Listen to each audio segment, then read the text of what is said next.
Continuando com o estudo de outras modalidades de relação de trabalho que não se confundem com a relação de emprego, vamos agora falar sobre o trabalhador autônomo. O trabalhador autônomo é aquele que presta serviços por conta própria e assume os riscos do negócio. Normalmente, ele presta serviços para vários tomadores, diferentemente do empregado, que normalmente se fixa a um ou mais empregadores. O trabalhador autônomo não. Além de normalmente prestar serviços para vários tomadores, não há subordinação jurídica entre o trabalhador autônomo e os seus tomadores de serviço.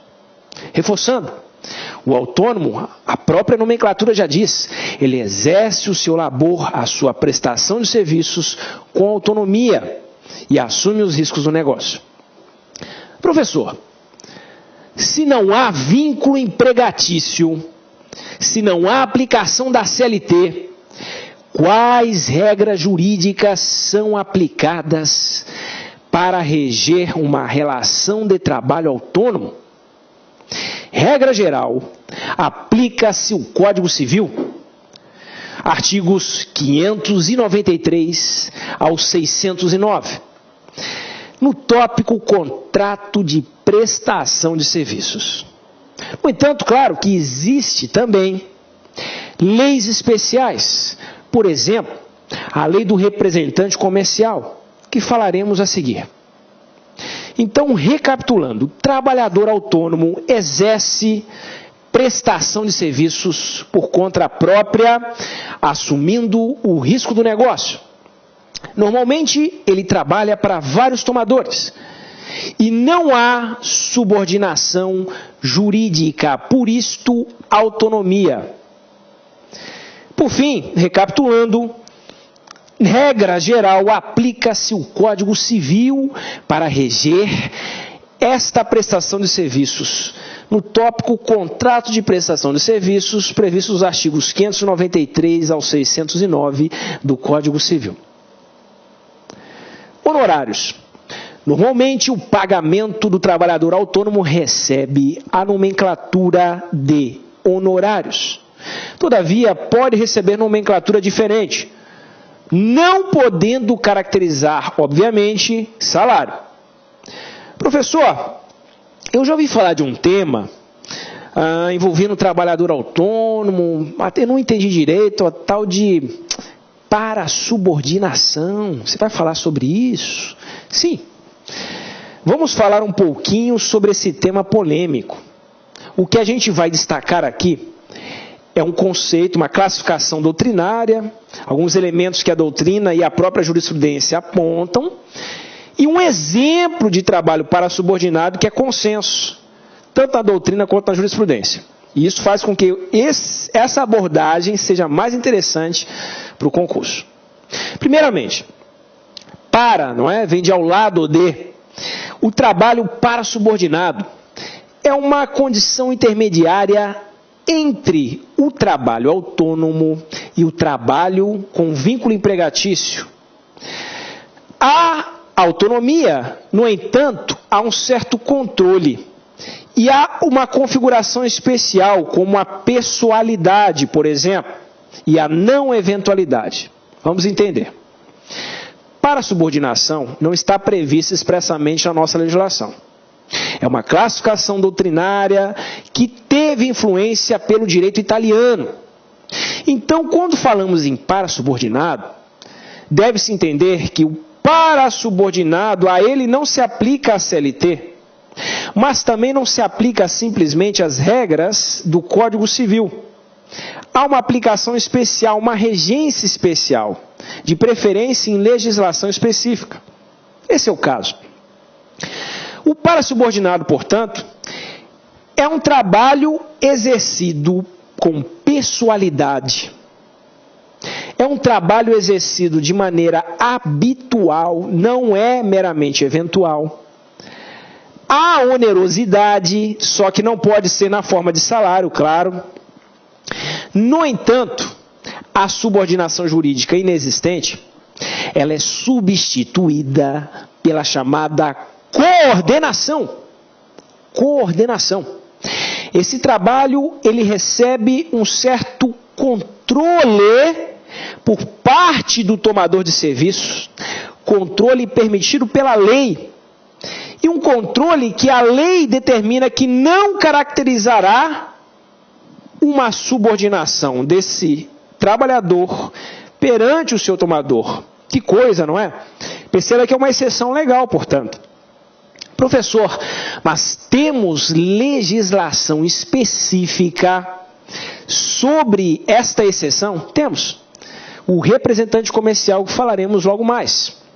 Então, recapitulando, o trabalhador parasubordinado, a parasubordinação, é uma categoria intermediária que vai envolver pessoalidade, não eventualidade, ou seja, há uma habitualidade nesta prestação de serviços desse autônomo especial para um mesmo tomador, coordenação, a um certo controle do tomador de serviços perante a prestação de serviços, controle previsto em lei, onerosidade sem caracterizar salário. Perceba que aqui podemos criar uma sigla para você memorizar com mais facilidade, PENCO. Pessoalidade, não eventualidade, coordenação e onerosidade. Professor, você mencionou o representante comercial, perfeito. O representante comercial, ele tem lei própria de regência. A Lei 4.886 de 1965, até hoje válida. Perceba que esta lei, ela trouxe algumas regras que se assemelham a uma relação de emprego, porque há um grande controle. No entanto, a lei determina que, apesar desse controle e apesar da representação comercial envolver uma prestação de serviços não eventual, ou seja, habitual, não caracteriza-se uma relação de emprego. São regras especiais. Esta lei, além de prever que o representante comercial não será regido por vínculo de emprego, que o representante comercial deverá trabalhar com pessoalidade, com não eventualidade, essa lei também prevê várias regras de controle. Mas que, considerando que a lei retira o vínculo de emprego, apesar dessas diversas regras de controle, não há que se falar em subordinação jurídica. Por isso é um meio termo entre a subordinação jurídica do empregado e a autonomia do trabalhador autônomo comum regido pelo Código Civil. Percebam, vamos fazer uma leitura breve com destaques do artigo 1º da Lei 4.886 de 65. Exerce a representação comercial autônoma, perceba que chama de autônomo, mas ao mesmo tempo determina que não pode ter caráter eventual, já limita um pouquinho a autonomia, mas diz que, apesar de ser prestado de maneira não eventual, não caracteriza a relação de emprego. E detalhe, a legislação, como eu disse, tem várias regras que controlam o serviço do representante comercial, mas nem por isso você tem subordinação jurídica, porque a lei não quis. Então é um trabalho para subordinado, quase subordinado, nem autônomo, nem subordinado, para subordinado. Mais uma importante modalidade de relação de trabalho que não se confunde com a relação de emprego. O estágio. O estágio envolve uma relação que busca, tem como escopo, uma formação profissional, didático-profissional. Há um processo pedagógico de aprendizagem voltado para o mercado de trabalho. No caso brasileiro, nós temos uma legislação especial sobre o tema. A Lei do Estágio 11.788 de 2008. Esta legislação, ela trouxe vários elementos e características importantes. Nós vamos esmiuçar esta legislação, explicando e detalhando o tema estágio, principalmente no tocante ao conteúdo do nosso concurso. Primeira coisa, características do estágio. conforme a Lei 11.788 de 2008. Primeira característica: o estágio é um ato educativo supervisionado, escolar supervisionado. Esse ato educativo escolar supervisionado, ele prepara o educando para o trabalho produtivo. Mas detalhe, sem vínculo empregatício. E o estágio deve integrar o projeto pedagógico do curso. Vamos recapitular para fixar na memória. Característica do estágio: ato educativo escolar supervisionado que prepara o educando para o trabalho produtivo, sem vínculo empregatício, e que deve integrar o projeto pedagógico do curso, para facilitar mais uma Memorex. Vamos lá. Até PEDU, CVEM, PP. Ato educativo que prepara o educando para o trabalho produtivo, sem vínculo empregatício, e que deve integrar o projeto pedagógico do curso. Quem pode ser estagiário, afinal de contas? Várias categorias do que a lei denomina de educandos, estudantes. Pode ser estagiário o estudante de instituição de educação superior ou de ensino superior, por exemplo, os universitários.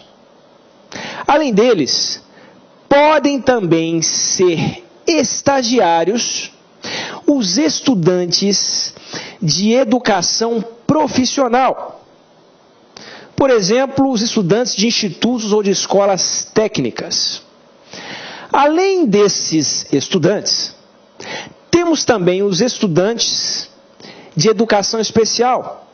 As pessoas com necessidades especiais, que infelizmente a legislação denomina de pessoas com deficiência, portadores de deficiência. Além desses estudantes, temos também os estudantes do ensino médio regular, que também podem ser estagiários. E, por fim, também os estudantes nos últimos anos, nos anos finais do ensino fundamental, mas na modalidade profissional de educação de jovens e adultos, também denominada de EJA. Vamos recapitular para fixar na memória. Quem pode ser estagiário? Estudante de instituições de educação superior, estudante de educação profissional, estudante do ensino médio, estudante de educação especial e estudante dos anos finais do ensino fundamental na modalidade profissional da educação de jovens e adultos. Idades mínima e máxima para ser estagiário. Aqui muitos fazem uma confusão, isso não vai mais acontecer com você, vai ficar muito claro. Primeiramente, a Lei 11.788 de 2008, a Lei do Estágio, nada fala sobre idade mínima e idade máxima. Nós temos que partir da Constituição. A nossa Constituição, no artigo 7º, inciso 33, determina uma exigência. O trabalhador menor, ele pode exercer serviço a partir dos 14 anos de idade na condição de aprendiz. A partir dos 16 anos de idade, ele pode ter um vínculo empregatício normal. Agora, cuidado, é aí que entra a confusão. Você deve estar pensando, então é muito fácil, professor. A idade mínima para ser estagiário é de 14 anos de idade. Errado. Não confunda aprendiz com estagiário. O aprendiz é regido pela CLT. Trata-se de um empregado. O aprendiz tem vínculo empregatício especial. E a ele é aplicável uma idade especial também. Mínima de 14, máxima de 24 anos. Salvo se for pessoa com necessidade especial que não há limite de idade. Mas para o estágio é diferente. A lei do estágio nada fala. E a Constituição determina uma idade mínima, salvo na condição de aprendiz. Ora, estagiário não é aprendiz. Qual é a idade mínima, portanto, para ser estagiário no Brasil? 16 anos de idade. E qual é a idade máxima? Não há. Não há idade máxima para ser estagiário no Brasil. Cuidado com isso. Então, relembrando, idade mínima e máxima para você entender no estágio esses limites, necessário fazer leitura do inciso 33 da Constituição Federal de 88, artigo 7º. Aqui eu destaco: proibição de qualquer trabalho a menores de 16 anos, salvo na condição de aprendiz. Aprendiz não é sinônimo de estagiário. O aprendiz tem sua regulamentação legal nos artigos 428 até o 433 da CLT. Então perceba, não confunda estágio com contrato de aprendizagem. O contrato de aprendizagem é espécie de contrato de emprego. O contrato de estágio não tem vínculo empregatício. Outras partes que participam do estágio. Além do estagiário, nós temos a chamada parte concedente do estágio. Trata-se do tomador de serviços. Quem pode contratar serviços de estágio? Pessoas jurídicas de direito privado, também órgãos da administração pública direta ou autárquica e fundacional de qualquer dos poderes, legislativo, executivo, judiciário da União, dos Estados-membros, do Distrito Federal e dos municípios, e até mesmo, segundo a lei do estágio, profissionais liberais devidamente registrados em seus conselhos profissionais e seus conselhos de classe também podem contratar estagiários conforme a lei do estágio. Além da parte concedente do estágio, nós temos, obviamente, a instituição de ensino. Nada mais é do que a instituição educacional a qual o estagiário está vinculado. E, por fim, outra parte que participa do estágio é o chamado agente de integração. Os agentes de integração, eles buscam auxiliar e aperfeiçoar o Instituto do Estágio. De que maneira? Apresentando vagas no mercado para os estagiários, servindo como intermediários para facilitar essa contratação. Mas, atenção, a nova lei do estágio, a Lei 11.788 de 2008, proíbe que os agentes de integração recebam qualquer tipo de remuneração por parte dos estagiários em razão dos seus serviços prestados. É uma proibição da lei do estágio. Elemento extremamente importante é saber dos requisitos que configuram o estágio, conforme a Lei 11.788 de 2008. É necessário um termo de compromisso, um contrato que é celebrado entre a parte concedente do estágio, ou seja, o tomador de serviços, entre a instituição de ensino e entre o estagiário. Além desse termo de compromisso, a lei também exige que o estagiário esteja matriculado e com frequência regular ao curso ao qual ele é vinculado. E, por fim, a necessária compatibilidade entre as atividades desempenhadas pelo estagiário e o que foi estabelecido no termo de compromisso. Ou seja, o estagiário que foi contratado para exercer uma atividade profissional X não pode ter desvio de função e se tornar, por exemplo, um office boy ou simplesmente fornecedor de cafezinho do estabelecimento. Esse desvio de função não pode acontecer. Deve haver, portanto, uma compatibilidade prática, real, entre a atividade desempenhada e o que foi estabelecido no termo de compromisso. Então, para a gente fixar, vamos lá. Requisitos para a validade do estágio. Termo de compromisso, matrícula e frequência regular deste estagiário no curso a qual ele é vinculado e compatibilidade entre a atividade desempenhada por ele no estágio com a que está prevista no termo de compromisso. E mais uma vez, para facilitar a tua memória, criamos aqui uma frase: tem cofre, termo de compromisso, matrícula, compatibilidade e frequência, para você não esquecer mais os requisitos para a configuração de um estágio. Professor, o que acontece se um dos requisitos que caracterizam um estágio for descumprido? Se um que seja desses requisitos for descumprido, o efeito, regra geral, há uma exceção que eu vou falar, o efeito, regra geral, é a incidência do vínculo empregatício, com todas as regras trabalhistas e até mesmo previdenciárias pertinentes.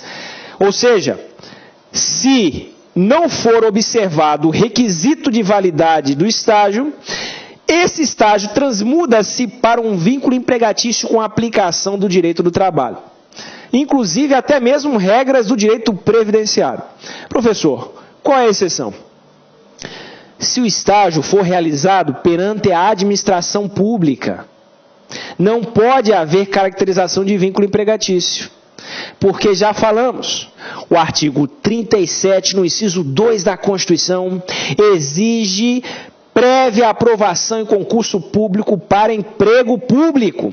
Portanto, apesar do estagiário da administração pública ver descumpridos os requisitos de validade do estágio, ele não pode requerer vínculo empregatício por causa da regra do concurso.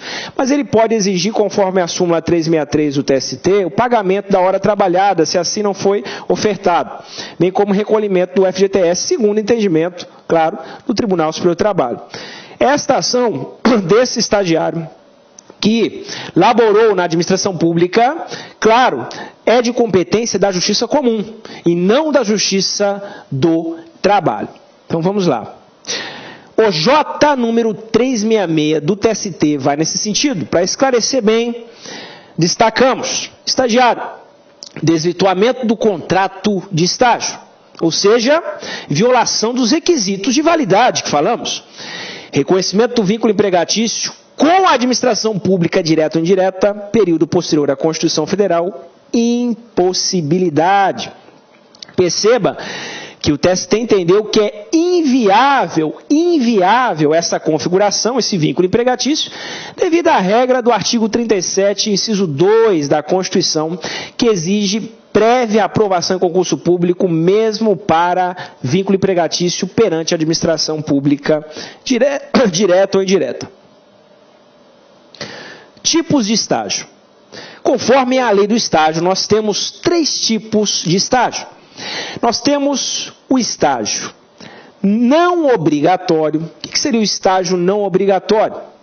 O estágio não obrigatório é aquele previsto no projeto pedagógico do curso, ou seja, isso deve estar regulamentado no projeto pedagógico do curso, previsto como não essencial, não é um requisito para aprovação ou obtenção do diploma.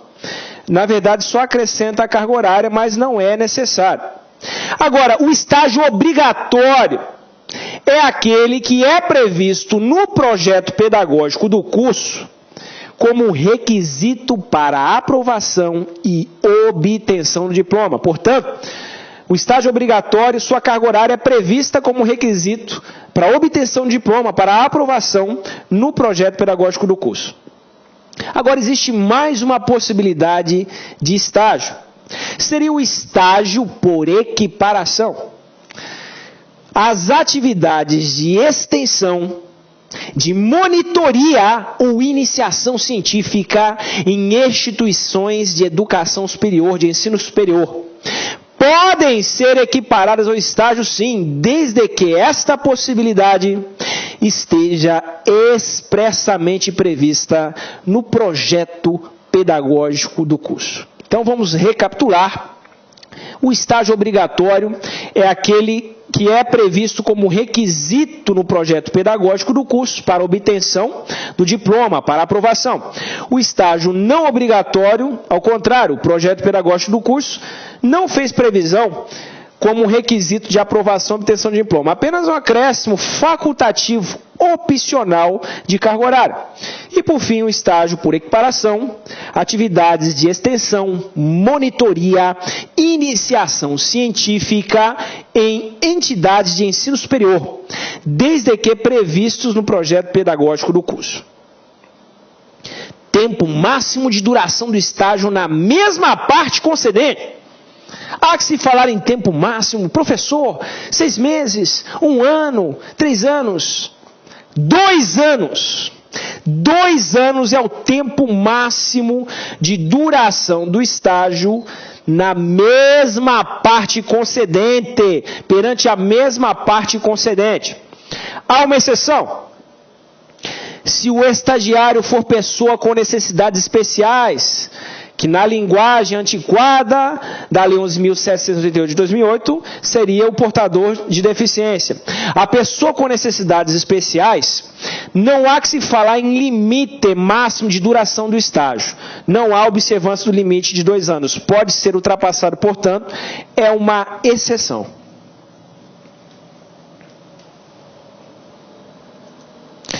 Limite máximo de jornada de trabalho do estagiário.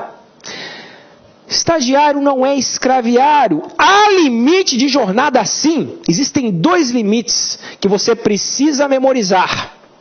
O primeiro limite, 4 horas diárias e 20 semanais. 4 horas diárias e 20 semanais. Professor, esse limite aplica-se a qual estagiário? O limite de 4 horas diárias e 20 horas semanais aplica-se ao estagiário da educação especial e também ao estagiário da educação profissional nos últimos anos do ensino fundamental na modalidade de EJA, Educação de Jovens e Adultos. Nós temos uma outra jornada, um outro limite máximo de jornada para estagiário, que se aplica aos demais estudantes.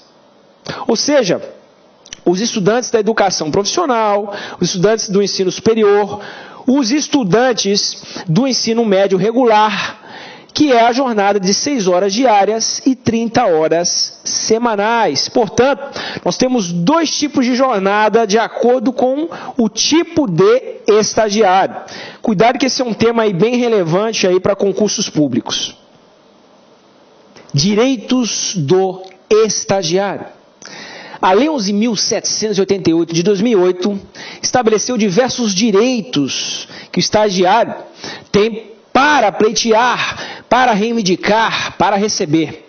Agora, alguns, cuidado, não há que se falar em dever. Há situação na qual tal direito é facultativo da parte concedente do estágio. Vamos verificar cada um deles.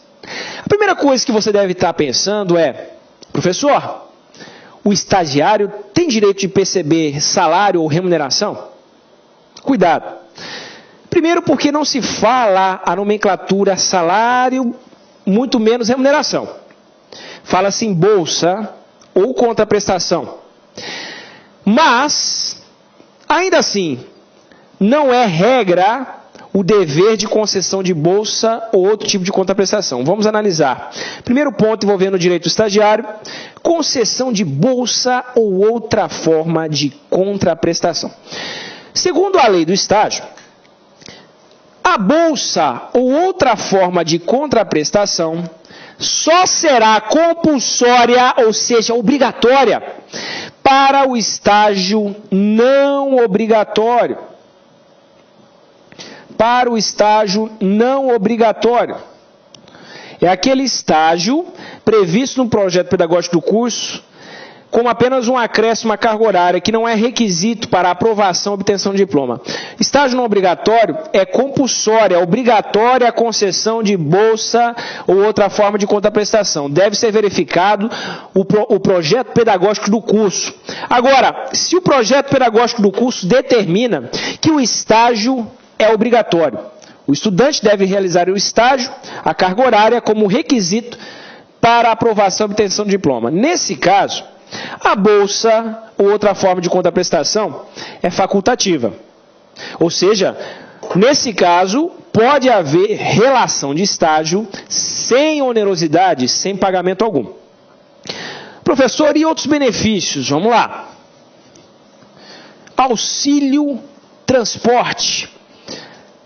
Auxílio transporte. O auxílio transporte é a mesma coisa. A parte concedente só tem dever de fornecer auxílio transporte se o estágio for não obrigatório. Para o estágio obrigatório, o termo do estágio pode ou não inserir este dever por parte da parte concedente. Ou seja, a parte concedente, conforme o termo do estágio, pode ou não pagar, fornecer o auxílio transporte. Então, depende aí, para estágio obrigatório, do previsto no termo de estágio.